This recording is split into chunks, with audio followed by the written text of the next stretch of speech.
Welcome to the College of Letters and Science Community Lecture Series. Tonight's guest speaker is Tobias Barsky. After spending his childhood in Riedenburg, and I got to make sure I get these pronunciations right, Lower Bavaria, he lived in Jakarta, Indonesia for 5 years, where he attended Jakarta International School. He graduated from high school with an international baccalaureate diploma, taking tests in 3 languages, English, German, and Spanish. Before moving to the United States, Professor Barsky studied geography and English, my field, by the way, at the Universität Regensburg in Germany. He earned his master's degree in Germanic languages and literatures and his PhD in German applied linguistics from the University of Illinois, Champaign-Urbana, with an additional certificate of advanced study in second language acquisition and teacher education, which he works with a lot now with our Department of World Languages and Literatures. Currently, he's serving as the chair of the department. He teaches German language, language teaching methodology, culture and linguistics courses, and coordinates the foreign language teacher education program. Professor Barsky's research includes conversation analysis, specifically institutional talk, grammar and interaction pragmatics, and sociolinguistics. You did this on purpose for the bio, I'm sure. It's all about language anyway, right? Professor Barsky is interested in second language acquisition theory and pedagogy, having co-authored 3 German textbooks with Vista Higher Learning. Most recently, he participated in a program on campus called Tech Select, where he explored innovative ways to incorporate instructional technology into his teaching. And he and I have been talking a lot about the future of world languages and literatures on our campus. We think it's a bright time, it's a changing time, but it's a good time as well. In his spare time, Professor Barsky enjoys cooking and spending time with his wife Valerie, who's in the audience, and is highly energetic and, of course, bilingual. 4-year-old daughter, only bi? I'm sorry, should be try, watch, or whatever.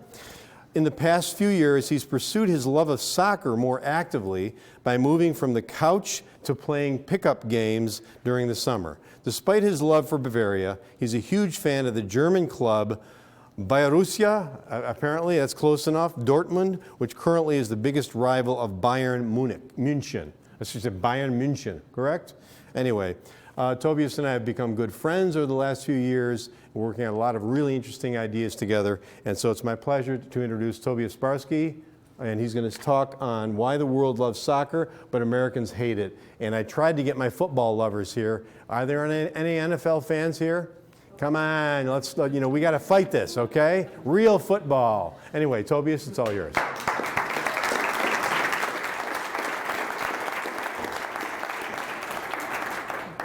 Thank you very much for the introduction. The reason why I picked this topic and why I'm talking about it today is a couple years ago, at UWSP, we created a new program called the First Year Seminar. At the time, it was designed as a retention tool, but also as a way to familiarize students with the campus, with what it means to study at a university vis-a-vis, coming from high school, looking at some study skills, and those kind of things. And as part of that program, instructors were told that they could teach a course about a topic that they were really passionate about. And so most everyone goes back to his research, but as my wife will be able to tell you, I do like to spend my time surfing the internet, ESPN, various German sports sites, and so I decided I'm going to design this course, and I can use reading on these websites as research, so I don't even have to feel bad about it. The way that I designed my course was also with an emphasis on global awareness, and so when courses that address that specific learning outcome are supposed to identify and explain various components of a culture that is distinct from those found within the United States. And as the title suggests, it seems like there is a disparity between soccer within the U.S. and soccer outside of the U.S. And so that's where this the topic today comes from. We have a number of my FYS students from this semester in the audience as well, so you have been supplying me with information, and that is much appreciated, the kind of discussions that we've had in this class, and I hope that I address those adequately in today's talk. What I'm going to do, and what I always do in this particular class, is I use what my students are most familiar with, having grown up in the US, being exposed to football, and then I talk about sort of the other side, like what happens once you leave the boundaries of the United States. And I'm going to use that as a way of organizing my talk today as well.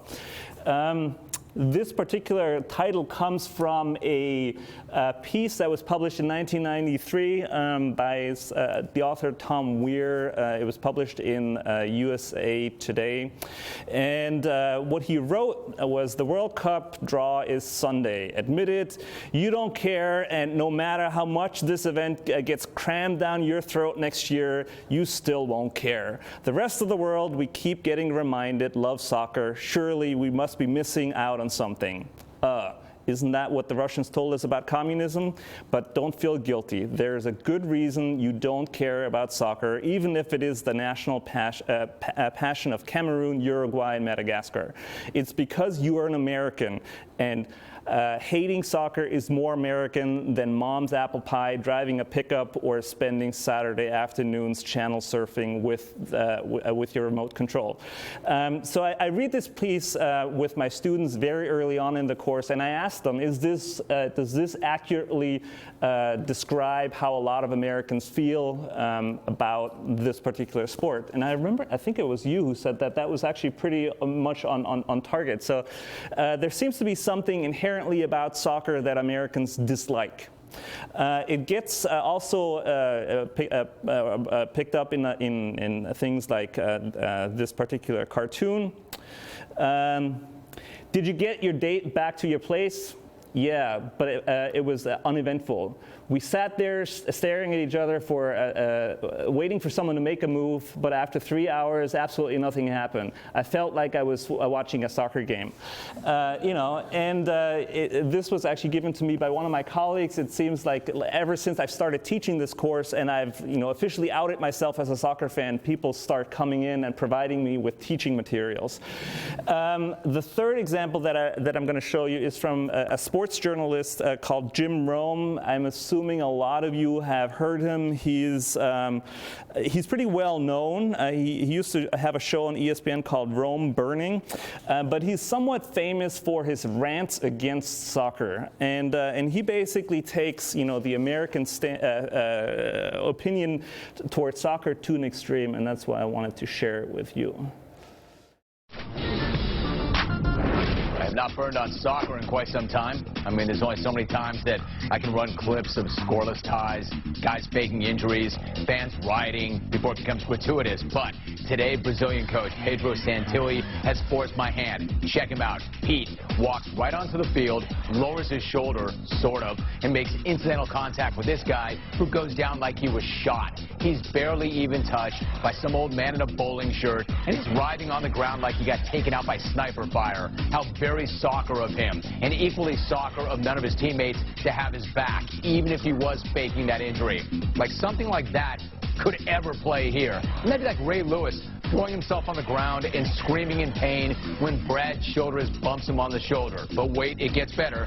Santilli then rolls right over to the ref and catches him with a short right hand. Only in soccer can a coach walk right onto the field and punch the referee right in the face. Nice sport. At least he punched him. I thought he was going to slap him. At least the referee didn't go down. Soccer is the only sport where the refs are tougher than the players. Another reason why the so-called world sport will never work here. Because no matter how badly Greg Popovich gets jobbed by Joey Crawford, he's not going to let his hands go. Soccer is the best. The entire sport's predicated on guys hitting the deck and crying at the smallest hint of contact, and coaches punching referees in the face, and urine and blood bombs and riots. Oh, and Alexi Lawless. So I wanted to share this example with you because I think it pretty much encapsulates a lot of stereotypes that Americans have towards soccer in a somewhat, extreme, in-your-face kind of way. What we see is that soccer is being portrayed as a game where not enough scoring happens. There's a lot of running around, but where are they running to, kind of thing. Soccer players are generally portrayed as wimps. They're not manly enough. A football player that you saw, is like this hunk of a guy, and you put a soccer player right next to him, and he looks like, small, wiry kind of. And so there's when we talk about soccer and football, I think what we can safely assume is that there's a different way in which Americans construct this concept of masculinity. There's a masculine body that is represented by football players, and that soccer players just can't compete with. And so essentially what we have over time is a social construction of what it means to be a man, what it means, a social construction of what it means to have an American sport vis-a-vis, what that same construction looks like elsewhere. I'm going to sort of take you briefly through the historical development, and as I mentioned earlier, I'm going to start with football because I know that a lot of you are somewhat familiar with how football developed, and then I'm going to talk about the soccer side of things. American football can be traced to early versions of rugby football and association football. So there are elements of soccer, but also mainly elements of rugby that sort of where the sport development of American football started. Both games had their origins in Great Britain and in the mid-19th century. What happened in the U.S. is that whereas most or a lot of countries in the world decided to go the direction of development, the development of soccer, the Americans essentially took rugby and developed it into the modern form of football as we know it. A name typically associated with how football developed in the early stages is Walter Camp, who was a Yale University and Hopkins School graduate who is considered to be the father of American football. And what we can also say is that the sport started out on the East Coast and then essentially was developed in its earliest stages in the Midwest. That became the area where a lot of football development ended up happening. Walter Camp started rule changes that included the introduction of the line of scrimmage, the down and distance rules, and the legalization of interference. So there are certain elements that we're familiar with these days already that go back to these very early stages of the game. Soon thereafter, the notion of a forward pass was introduced as well. And the area that really helped football spread throughout the country was the fact that colleges started adopting football as their main sport. In the first half of the 20th century, football or college football was the driving force behind spreading, popularizing the sport of football across the nation. So if we look at some of the rivalries that started out very early, we have here the oldest college rivalry is that between Wisconsin and Minnesota. It's been played out 125 years. It goes back to the year 1890. It is the longest standing rivalry, and as you can see here, this axe, like most of these rivalries, have a specific term by which they're referred to. This rivalry goes under the name of Paul Bunyan's axe. There are other rivalries, such as the Missouri-Kansas rivalry, that's referred to as the Border War. Purdue, Indiana is the Old Oaken Bucket. And then finally the Oregon State rivalry that goes back to 1894. It's been played out 119 times and is typically referred to as the Civil War rivalry. So that's at the college level. If we look at the professional sport, then the first professional football player, the first person who was paid to play football was someone called William Pudge Heffelfinger, who had a $500 contract to play in a game between the Allegheny Athletic Association against the Pittsburgh Athletic Club. What we find when we talk about football is that this area around Pittsburgh is sort of a hotbed for things that happen with that sport. In 1892, the first professional team was formed. So and then, most importantly, probably is in 1920, the NFL was established, and I know initially it wasn't referred to as the NFL, but it was the American Professional Football Association, and they then changed their name to the NFL 2 years later. Primarily a sport, the sport of professional football was was sort of home in the Midwestern industrial towns of the United States, but it eventually became a national phenomenon. What's happened over the years is that we had the first NFL draft in 1936, something that's happening on an annual basis these days. 1939, I skipped one slide here. 1939, the first televised game happened. The Super Bowl, all Packers fans know that the Packers ended up winning the first and second Super Bowl that was introduced.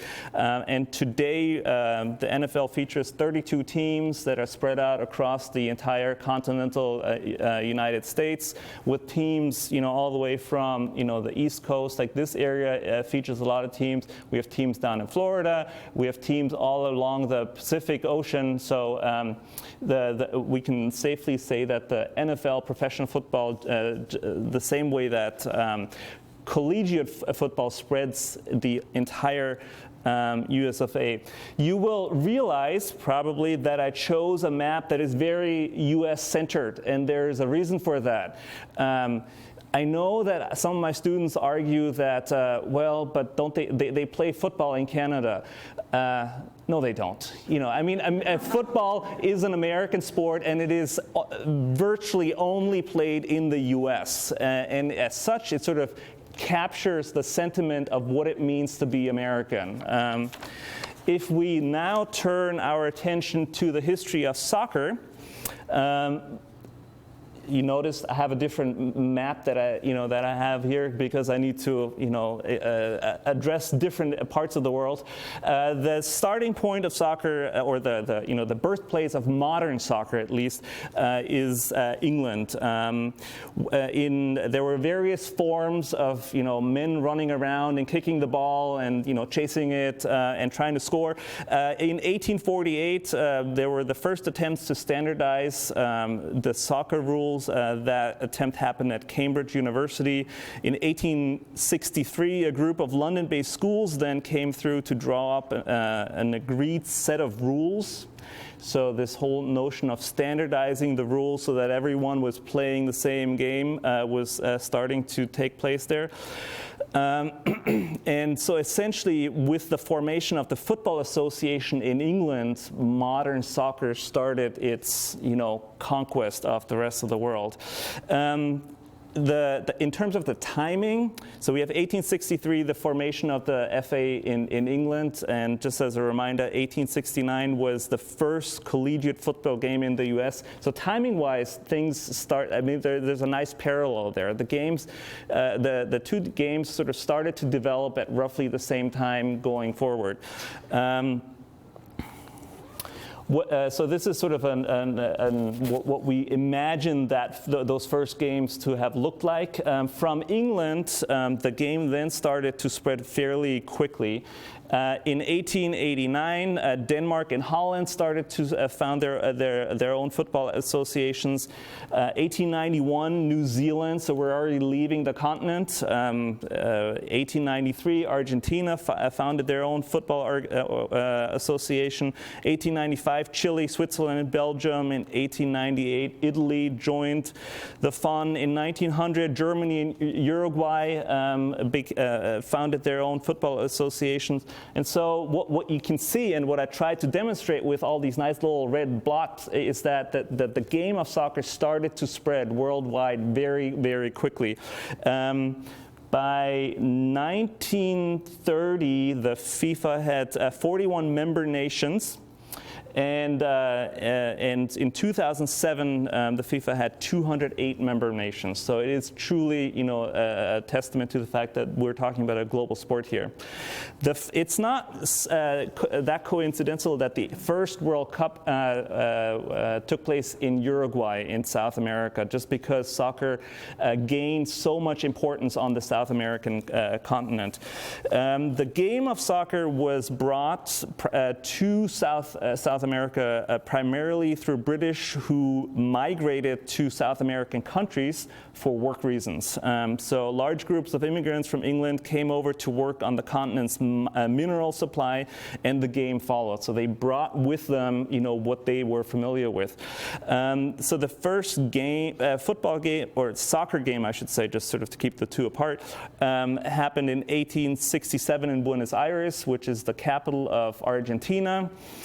And it was mainly played between British people who were working there. Another hotbed for soccer and the way that it developed in South America was Sao Paulo, which is a city in Brazil. And so it's not surprising that you have Argentina, that you have Buenos Aires and Sao Paulo be cities in two of the countries where soccer is just a way of life almost. Another sort of component to the development of soccer in South America is the fact that starting in the early 1900s, sort of that switch from British living in South America and playing soccer started to flip to people like Argentinians and Brazilians starting to take ownership of that game on their own continent. And so a good example for that is that in 1905, both the Argentinian Soccer Federation and the Uruguayan Soccer Federation decided to change their name, which was English, to the Spanish name. So that ownership was sort of encapsulated in the way in which people talked about the sport. To this day, South America is the only continent other than Europe that has featured a world champion. So Uruguay has won the World Cup. Argentina has won it multiple times, and Brazil has won it 5 times. Every other World Cup played by men teams has been won by a European team. In 1994, the World Cup was awarded to the U.S. And America is a very interesting continent when we look at how soccer developed. It was believed for a long time that the modern game of soccer sort of was introduced through Ellis Island in the 1860s, which makes a lot of sense, the Ellis Island being a hub for immigrants. There's another theory that it was actually New Orleans that served as that entry point, that English, Irish, Scottish, and German immigrants brought the game with them. What we can say about the development of soccer in the U.S. is that there were essentially 3 attempts to establish soccer and professional soccer in the U.S. The first attempt happened between World War I up until the Great Depression. And what happened? There was a league in play, but with the Great Depression, it essentially sort of fizzled away.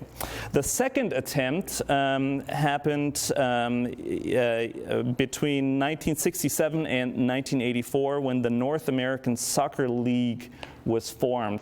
And the most well-known example of that time were the New York Cosmos, who drew regularly 40,000 plus fans. And when they won their championship in 1978, Giant Stadium was sold out with over 73,000 people. So it's not like there wasn't any enthusiasm for the sport of soccer in the U.S. The way that for the second attempt there was interest that was generated for soccer was by recruiting people like Pelé, who's one of the all-time sort of attacking soccer players, and Beckenbauer, who was also one of the all-time great defensive soccer players. They were both sort of at the tail end of their careers, but they were brought over in order to generate that interest, and it worked for a while. But that second attempt also didn't work, and that league play was closed down. The reason why I have this image of the 1994 World Cup here is because the 1994 World Cup not only was sort of created more attention within the U.S. for this sport, but when the U.S. was awarded with that World Cup, there was also negotiations about starting a third attempt of professional soccer play in the U.S. And so the Major League Soccer League, the MLS, was formed and started 2 years after that particular World Cup. It included 20 teams, 17 in the US and 3 in Canada, so there is some border crossing going on. But what we can safely say about Major League Soccer is that it's been much more successful than the first 2 attempts. There have been more soccer-specific stadiums that have been built in order to address the fact that there are actual soccer games happening. The average MLS attendance exceeds that of the National Hockey League and of the National Basketball Association, so there is a steady flow of people who go and watch soccer games. The MLS has secured national TV contracts, which is very helpful, and overall the league has been very profitable. So in terms of money generation, that's worked pretty well for them. It's also interesting to say about the soccer in the U.S. that there seem to be certain pockets where soccer is being played in this country, like places like Salt Lake City, which you don't necessarily associate with a big like sports place, or Columbus, Ohio is also not something where I would expect like a major sports team to be located. And clearly what the MLS is drawing from in this country is the fact that there is a large and ever-growing influence of Hispanic people who just bring that love for soccer with them. The next World Cup and the next area I'd like to talk about is that of Asia. The British introduced soccer to that part of the world. What's interesting about Asia is the question of who invented soccer. And if you look at the FIFA website, they'll tell you that the game of soccer was actually invented by the Chinese. Now, one could argue what hasn't been invented by the Chinese, but the argument is that a game called Suju, which literally translates as kickball with foot, serves as the basis of the sport of soccer. It was played between 2 opposing teams that were kicking the ball. The ball was stuffed with feathers and hair. It was kicked around a pitch. Teams tried to keep possession. Teams tried to attempt to score before the other team could dispossess them. So all of that is very reminiscent of the game of soccer as it's played today. There were referees that officiated strict no handball policy. There are certain elements about that game that wouldn't fly so well these days. So, for example, the losing team's captain was traditionally flogged at the end of the game, something that would probably be frowned upon these days. The reason why using that particular game as the source for, or the beginning of soccer, why that is somewhat controversial is there was a time period during the Ming Dynasty when interest in that particular sport tended to wane, and there's sort of like a disconnect. Like if this is the beginning of the game of soccer, then it should have been there the whole time, but it sort of went away for a while and had to be reinvented. The World Cup in 2002 was the first time that that particular tournament was hosted on Asian soil. It's also the first time that it was co-hosted, so between South Korea and Japan. Both teams did exceedingly well. The Japanese made it to the quarterfinals, and the South Koreans made it all the way to the semifinal, where they lost against Germany, unfortunately. The sport of soccer is relatively well developed in Asia, but it definitely lags behind the next continent that we're going to look at, which is Africa. Besides Europe and in South America, Africa has really taken to soccer. It was introduced there in 1862. It was brought to the African continent through the forces of imperialism, not just the British, but also the French. So there are multiple, countries that brought it with them. It was typically introduced through by soldiers, traders, and missionaries. And as part of this imperial endeavor, railroads were built to make it into the inlands, and those railroads then also transported the sport from, like the coastal areas to the entirety of the continent. In Algeria, for example, the French introduced the game, and soccer has really is really sort of the sport that you can find across the whole continent. It's also been what's interesting about Africa is that it's been used very much sort of as a political tool. So during the apartheid regime in South Africa, one way to put pressure on politicians was to ban South Africans from being able to participate in any sort of competition outside of their own country. The Africans have been fairly successful at World Cups. You started with no fixed starters at World Cups. They're now up to 5. So every World Cup, 5 African teams are allowed to participate. When we look at the FIFA World Player of the Year, George Weah of Liberia won that particular title in 1995, and that award is given to arguably the best player in a year. So the fact that an African was not only nominated but actually received that award is saying quite something. The problem with Africa is, and that essentially sort of ties into issues of post-colonialism, is the fact that about 80% of Africa's World Cup players play in clubs, in soccer clubs based in Europe. They're as a direct result of the imperial endeavor in Africa.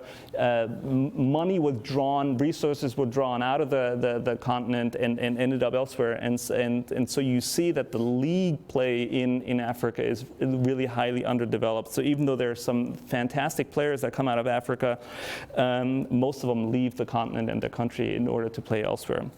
What's really interesting about Africa, and when we talk about soccer, is also the fact that the way that people watch and enjoy the game is very different on the African continent. So, like when we talk about soccer as a global game, yes, everyone plays by the same rules, but the way that people play, there's some very sort of there are nuances to the game that are sort of particular to South Americans playing the game, Africans play the game, Europeans the game. But this also comes to show how people watch and enjoy the game. So let me just start this.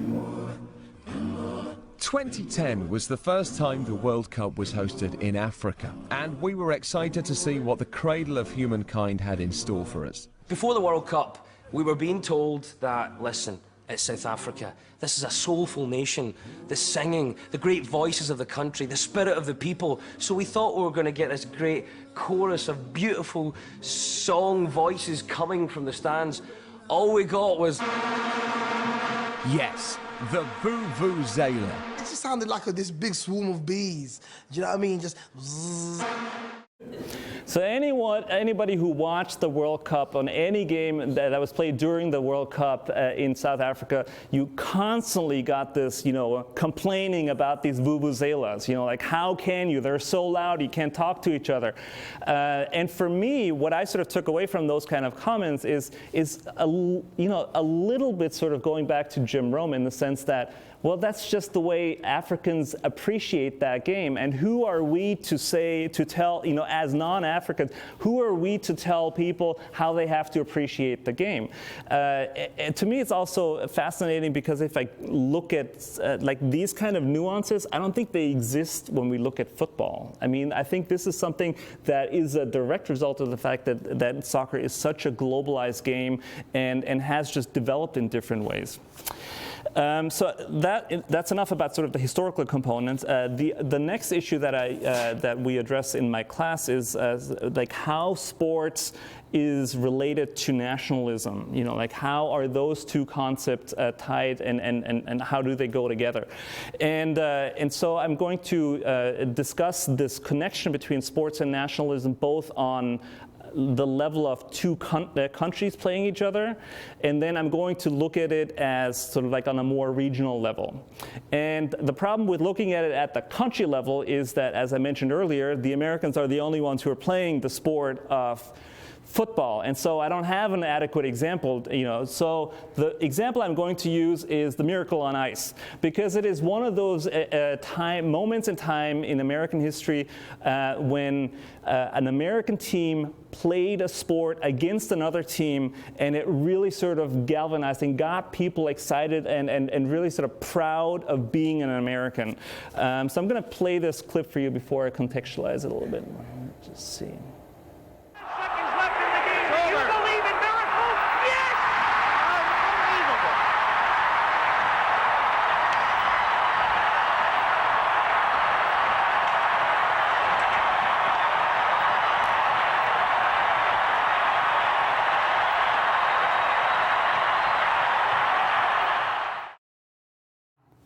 So the Miracle on Ice happened in 1980 at the Winter Olympics that took place in Lake Placid.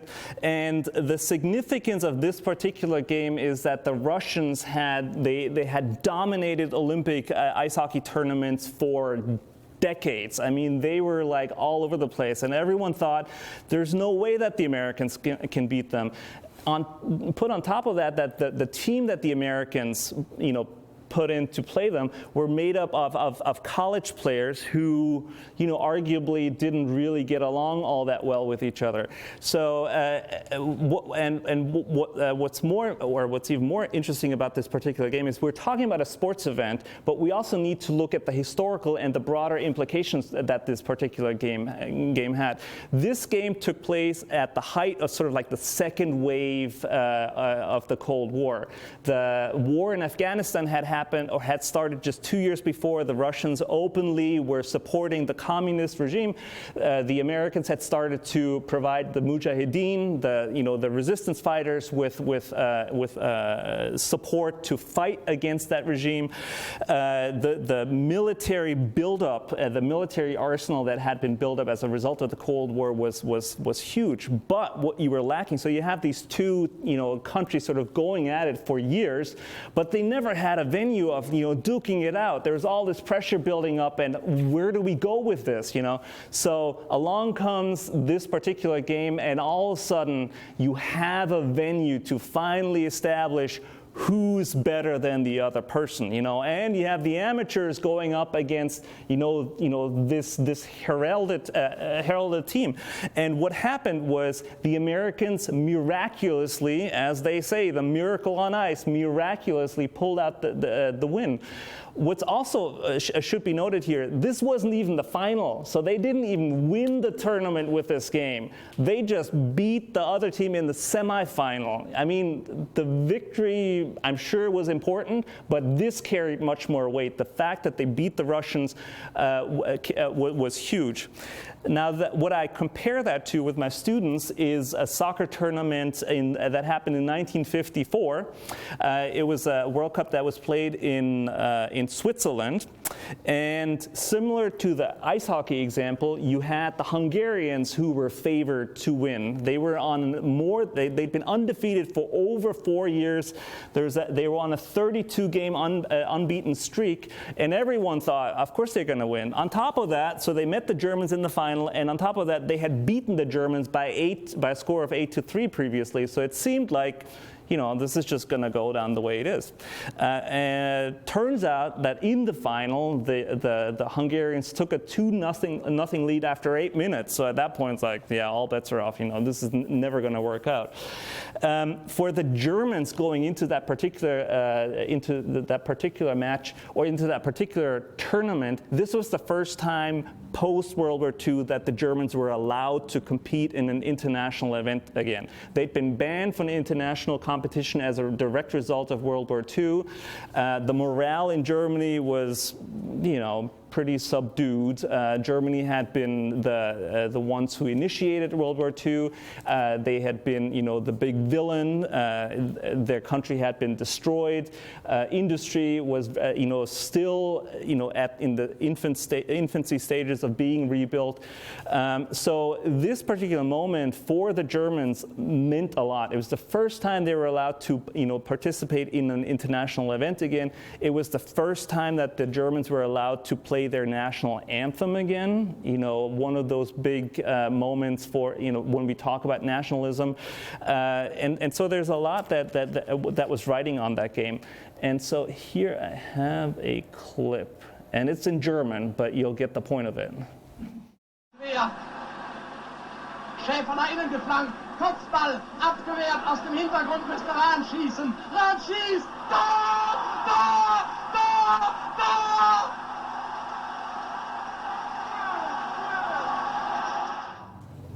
So the Germans, in that particular game, were able to equalize with the Hungarians by halftime. They went into the second half, tied at 2 games apiece, and this particular goal was scored about 6 minutes before the end of the game. And the enthusiasm that you hear in the reporter's voice tells it all. I mean, the sheer disbelief with, we can actually defeat a team like the Hungarians. The kind of boost that gave a whole country is unbelievable. A German historian, Otto Heinrich, wrote about this particular victory that it signified the turning point in post-war German history. Following this tournament is when the German economy started to working, or the miracle of the German economy started to kick in, and this particular victory was a huge deal for everyone German. I have another example, just sort of to put this in perspective. So this is not just for the Germans after World War II. In 1996, the European World Cup took place in England, and since we're talking about nationalism, I thought this was a very appropriate example. The Germans met the English team on English soil in the semifinal, and if you read this, I mean, and I will try to pronounce it the German way in which it is meant to be read. Achtung, surrender for you, Fritz, Euro 96 championship is over. You see 2 English player, Paul Gascoigne and one of his teammates. They're wearing military helmets, and it is this expression of nationalism. And in this case, like military might that stands for nationalism. And since soccer oftentimes regularly is played in these international tournaments, you will find more than one example of it. I said I was going to start at the national level, and I'm going to go down more to a regional level. In terms of rivalries on the football side, the one that we talk about in my class, and that makes a lot of sense, is the Packers versus the Bears. And my students can rattle off, their knowledge of, where the game started, so they all know, like roughly when those teams were founded. They typically know, that it's like one of the longest rivalries there is. It's actually the league's most played rivalry. Currently, the Bears still lead by a smidge in terms of the direct competition there. What makes the rivalry so special, in my opinion, is, you see that and you're like, it's football time, right?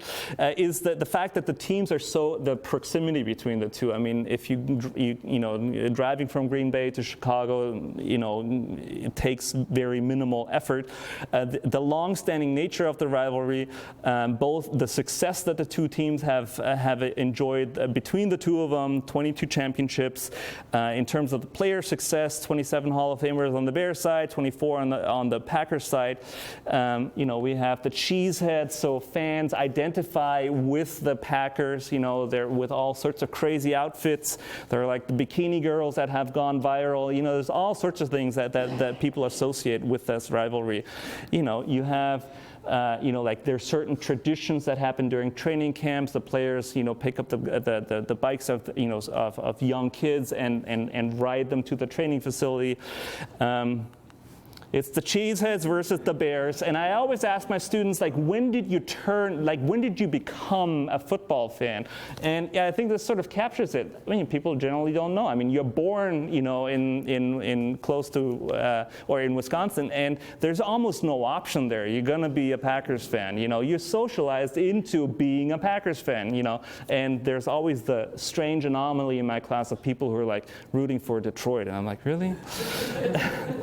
But there's also nationalism very much tied to that particular rivalry. So this is a snapshot of Lambeau Field from the last Thanksgiving matchup. Now I understand the Bears ended up winning at Lambeau Field, so that was a letdown.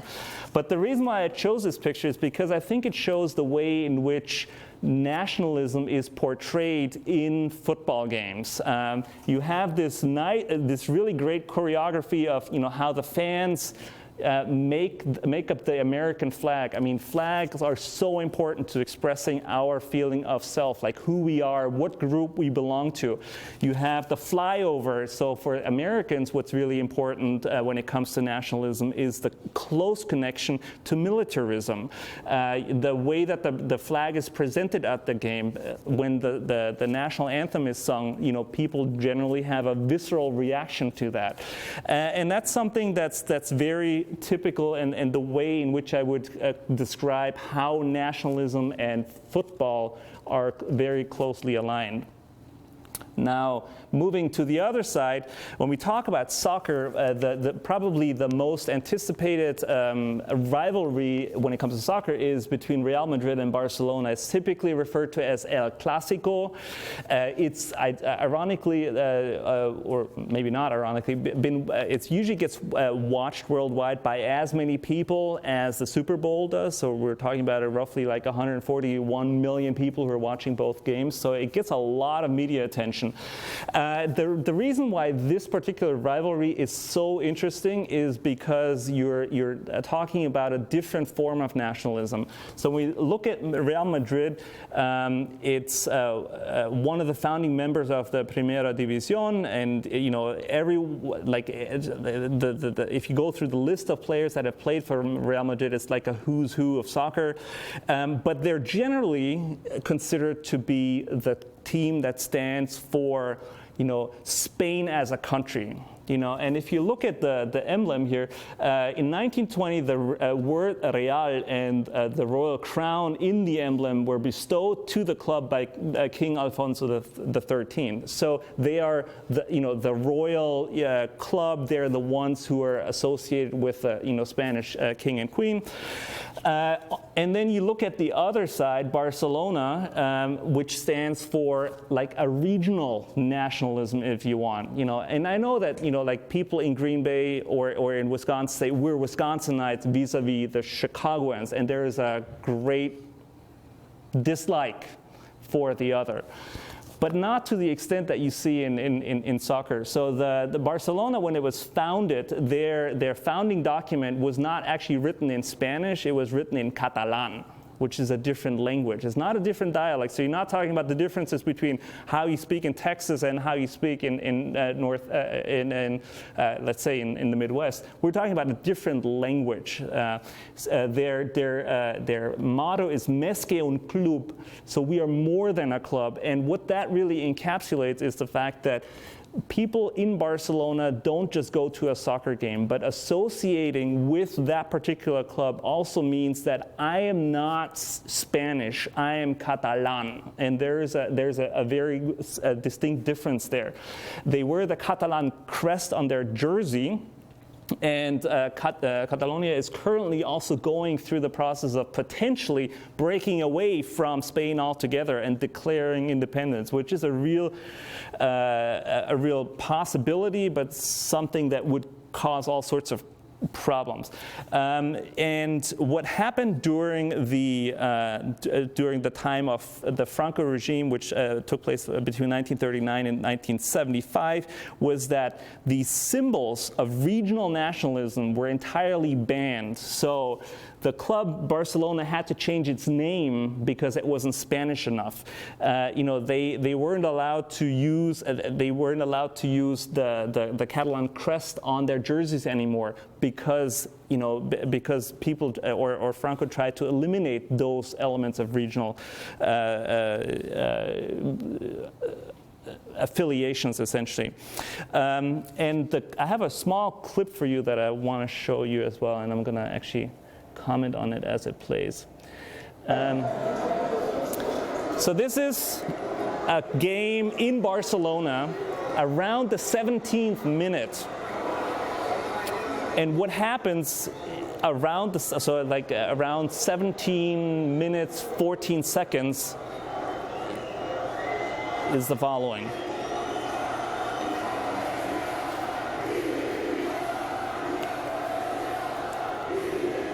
So what you see here is a big Catalan flag that's being raised. People get up, they're chanting, and what they're chanting is independence, so independencia. We want our independence. And the reason why it always happens at around the 17th minute is the last time that Catalonia was independent was actually in 1714. So what happens in the soccer at every single game that Barcelona plays is they are expressing their uniqueness, their sense of national pride, and I don't mean like national as Spanish nationalism, but national as in like the Catalan way of thinking and living your life.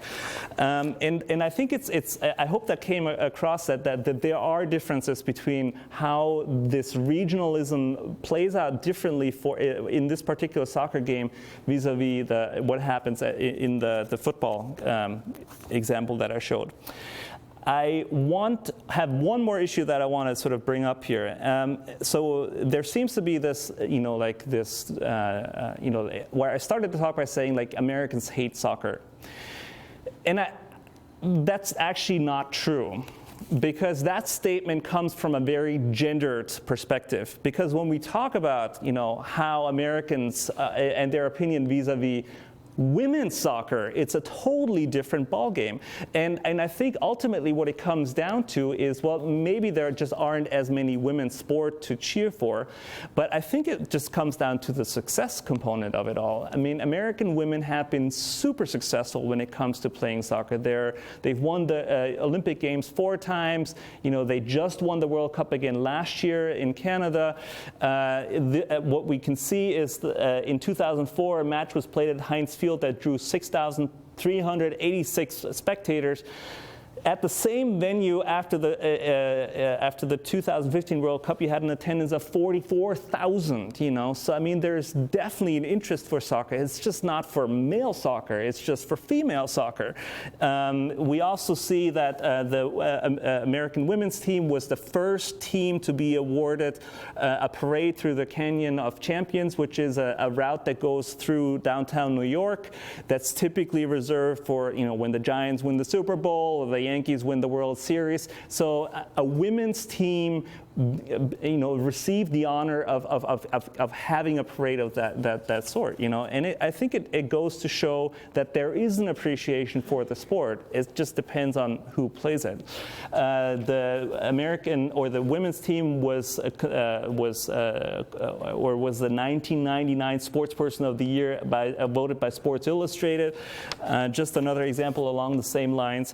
And finally, what we also have is like when we talk about women's soccer, that there is a much more global reach. So whereas it seems like world champions for the men up until this point have either been European or South American when we talk about women's soccer.